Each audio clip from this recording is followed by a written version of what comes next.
I'm Sunny Gault, and welcome to a United Network News Report. Hi, everyone. Hi. Good afternoon.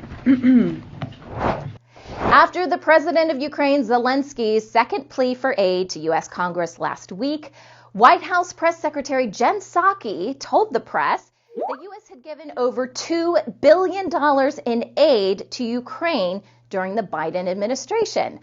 But when exactly did we start giving them aid? Let's hear what Jen has to say. Finally, I know you just heard the president give remarks on this, but for clarity's sake and to make sure everybody fully understands the totality of assistance, what the president announced today was an additional $800 million in security assistance to Ukraine, bringing the total U.S. security assistance committed to Ukraine to $1 billion in just the past week, and more than $2 billion since the start of the Biden administration, and more specifically, since last March. Wait, what? Did you guys catch that? Hold up. Let's circle back. Since last March.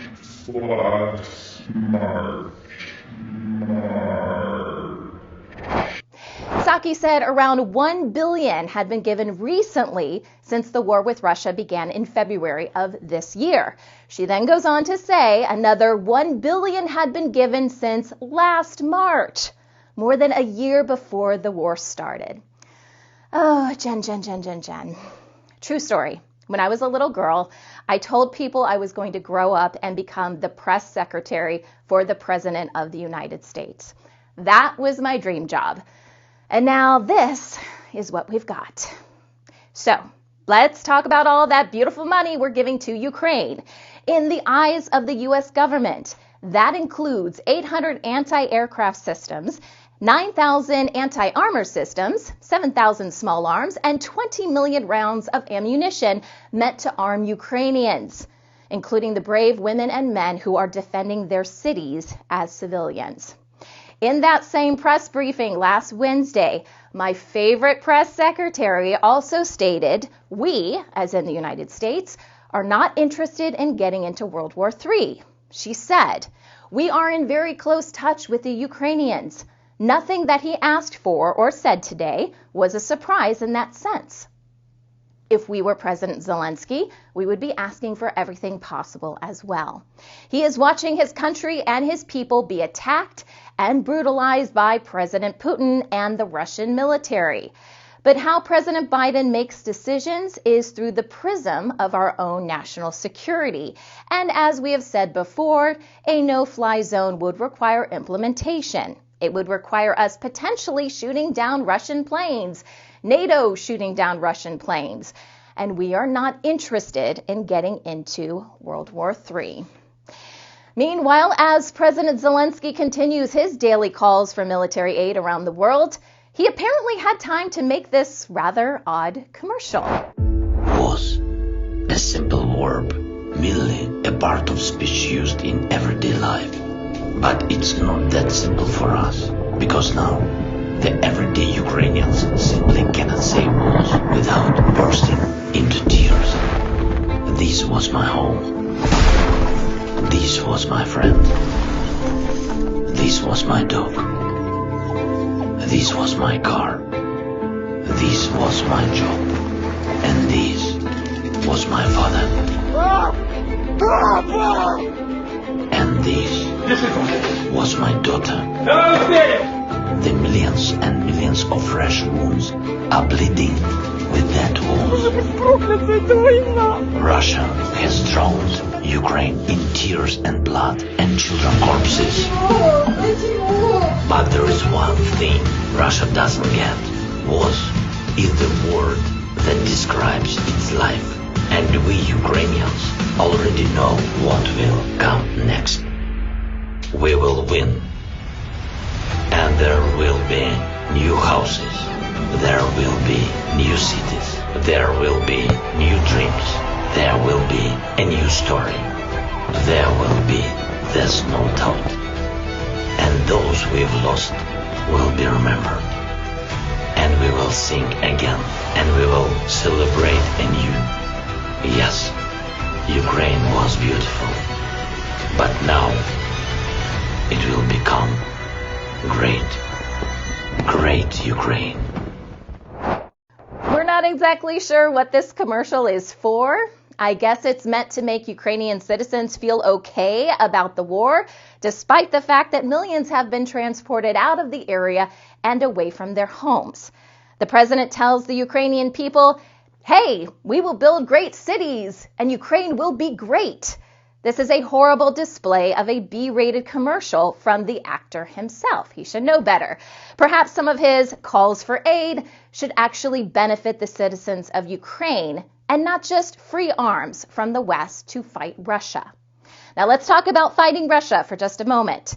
We all know about directed energy weapons, frequency weapons, and many other technologies such as the Iron Dome in Israel, which has been around for decades. The United States has them, the Russians have them, and most likely, Ukraine has them. If this were a real war and not just military theater, this would be over by now, and we would see Russia's true military might.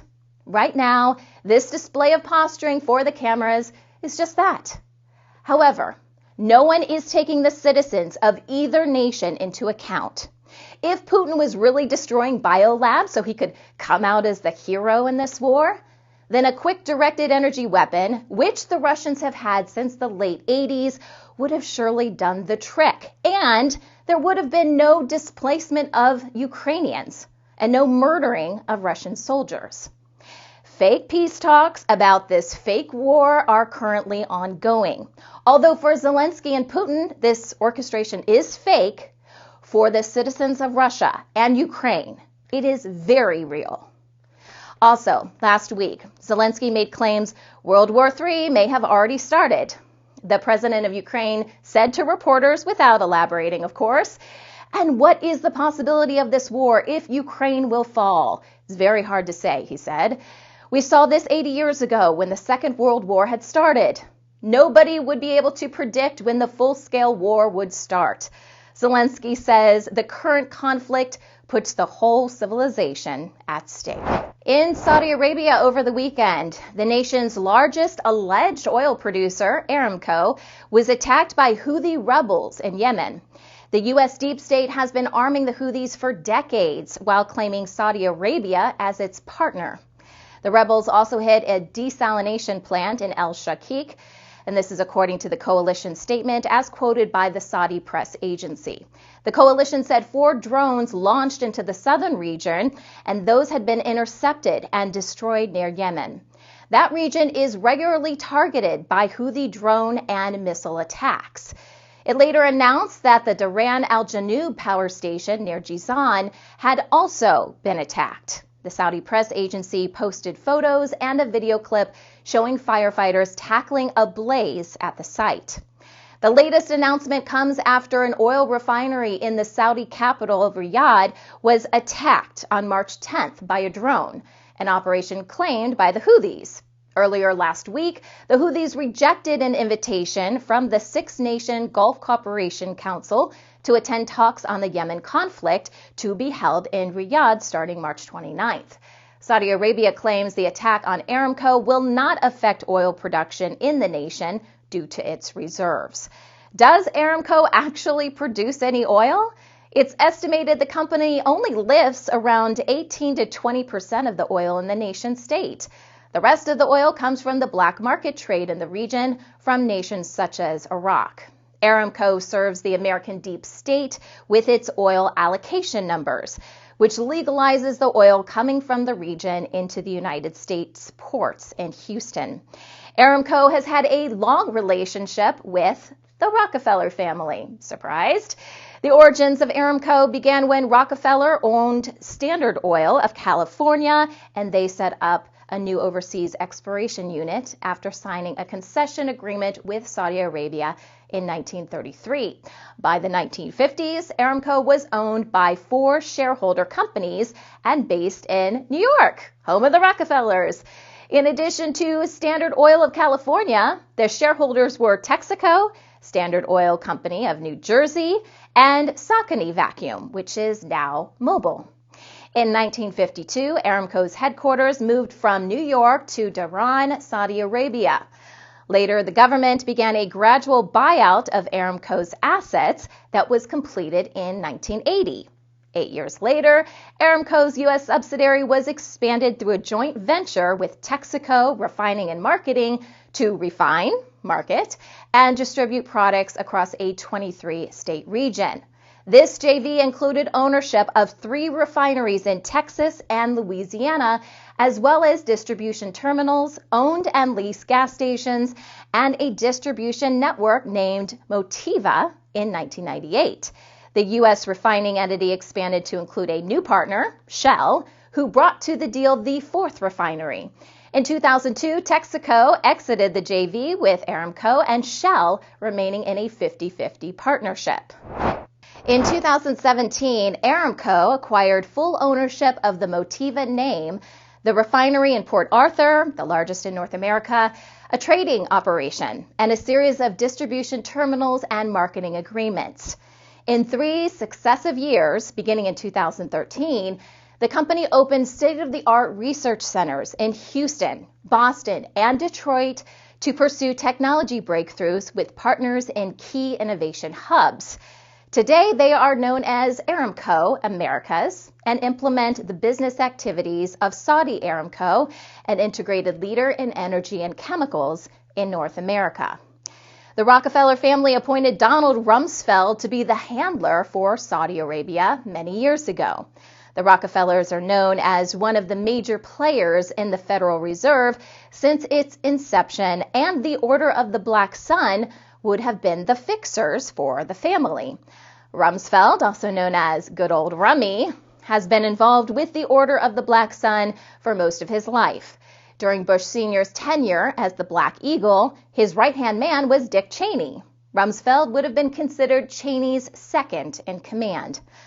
Rockefeller obtained control over Saudi Arabia's ground assets during the 1930s. This is evident in the infamous Red Book, which originated after the secret bankruptcy of the United States in the early 1960s.